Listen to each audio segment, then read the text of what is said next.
पश्चिम बंगाल चुनाव के दौरान आसनसोल दक्षिण विधानसभा क्षेत्र में तनाव की स्थिति बनी हुई है। मतदान के दिन क्षेत्र के निरीक्षण पर निकली भाजपा प्रत्याशी अग्निमित्रा पाल और पुलिस अधिकारियों के बीच निमचा इलाके में तीखी झड़प देखने को मिली। घटना की शुरुआत तब हुई जब निमचा इलाके में तैनात पुलिस अधिकारियों ने अग्निमित्रा पाल के काफिले के साथ चल रहे मीडिया कर्मियों को रोकने का प्रयास किया। इस पर अग्निमित्रा पाल भड़क गईं और उन्होंने ऑन ड्यूटी पुलिस अधिकारियों से सवाल किया कि वे संविधान की किस धारा के तहत प्रेस को कवरेज करने से रोक रहे हैं।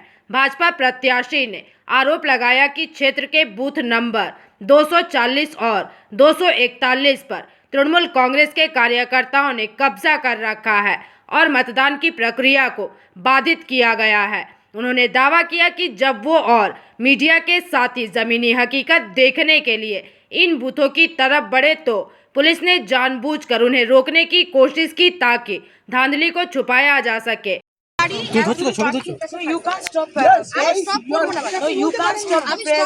আমাদের সংবাদ মাধ্যমকে আমি স্টপ করছি না ম্যাডাম, আমি শুধু গাইডলাইন্সটা বলছি যে প্রার্থীর সঙ্গে 3টে গাড়ি থাকবে, 3টে গাড়িতে আটকাচ্ছি না ম্যাডাম, কিন্তু একসাথে গাড়িগুলো একসাথে যাবে না তো কনভয় তো ম্যাডাম একসাথে চলে। এক্সকিউজ মি ম্যাডাম, কনভয় একসাথে চলে, প্রেসকে কি করে কনভয় একসাথে চলে আর প্রেস কনভয় একসাথে যায়। তাহলে আপনি কেন রেস্ট্রিক্ট করছেন? আমি রেস্ট্রিক্ট করিনি ম্যাডাম, আপনি তো রেস্ট্রিক্ট করছেন।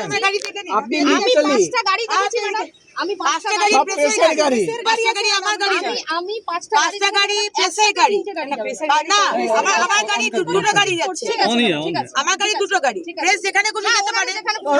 আপনাকে কোথায় বলা হলো? আমরা না যাই যেখানে খুশি তাহলে তাহলে এটাই তো আপনাকে আপনারা বলা হলো। যেখানে খুশি যেতে পারেন, কিন্তু একসাথে 5টা গাড়ি থাকবে না গাড়ি একসাথে যাবো, আমরা একসাথে বলতে কি হবে?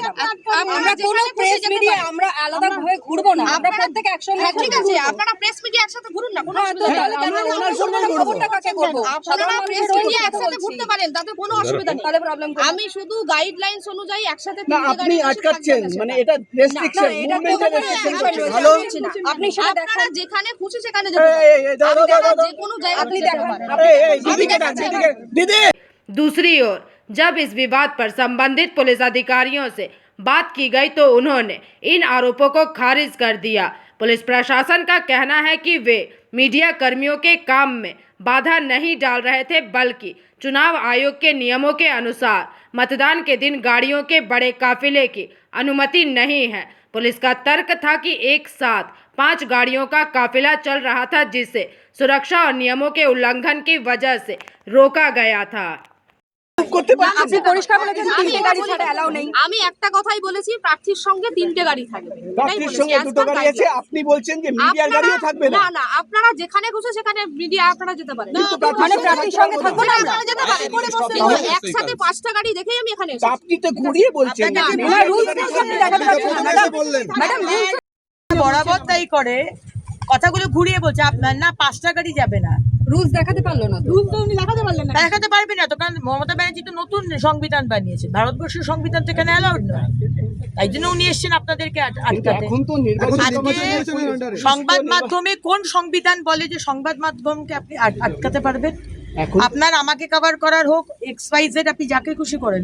আমার 5টা গাড়ির অ্যালাউড, আমার সাথে 2টো গাড়ি রয়েছে, পারমিশন লেটার চিটকানো আছে, আপনাদেরকে কোন এটা আটকায়? সুতরাং আপনারা একটু স্ট্রং থাকুন আর কি। এরা সব রকম ভাবে চেষ্টা করবে, কারণ আপনারা থাকা মানেই যদি কোনো ঘটনা ঘটে আপনারা কভার করে দিচ্ছেন, মানুষ জানতে পারছে, আর আপনারা না থাকা মানে মানুষ জানতে পারবে না, সেটাই তোরা চাইছে। ভেরি সিম্পল হিসেব। বেলা করতে কি শুরু হয়ে গেল? দেখুন, এটা আমি প্রথম সকালে বাড়ি থেকে বেরিয়েই বলেছি, লোডশেডিং করবে, ব্ল্যাক পয়েন্টের মধ্যে কাগজ ঢুকিয়ে ক্যামেরাগুলোকে বন্ধ করবে, বোমবাজি করবে। আমি আপনাকে প্রথমেই বলে দিই যে বোমবাজি শুরু হয়ে গেছে অলরেডি।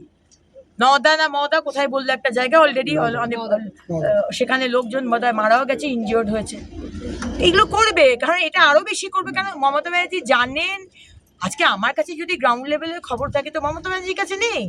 উনিও জানেন যে মানুষ ওনাকে পছন্দ করছে না, উনি শুধু ধর্মের রাজনীতি করে গেছেন, মন্দির মসজিদ। আরে আমাদের মন্দির মসজিদ লাগবে না, আমাদের চাকরি চাই। একটা গরিব মানুষকে জিজ্ঞেস করুন, সেও বলবে, সেই মাও বলবে আমার ছেলের চাকরি চাই।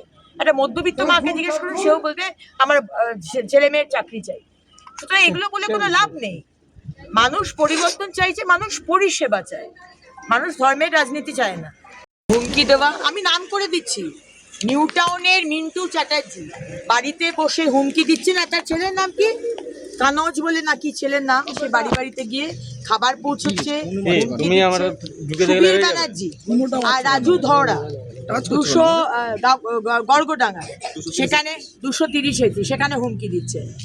অভিযোগ জানিয়েছেন ইলেকশন, আমি ইলেকশন কমিশনকে বলে দিয়েছি। কিন্তু নির্বাচন কমিশনের যে বক্তব্য ছিল যে এই বছর অন্তত এটা হবে না, তাও আপনি অভিযোগ আনছেন যে এটা হচ্ছে।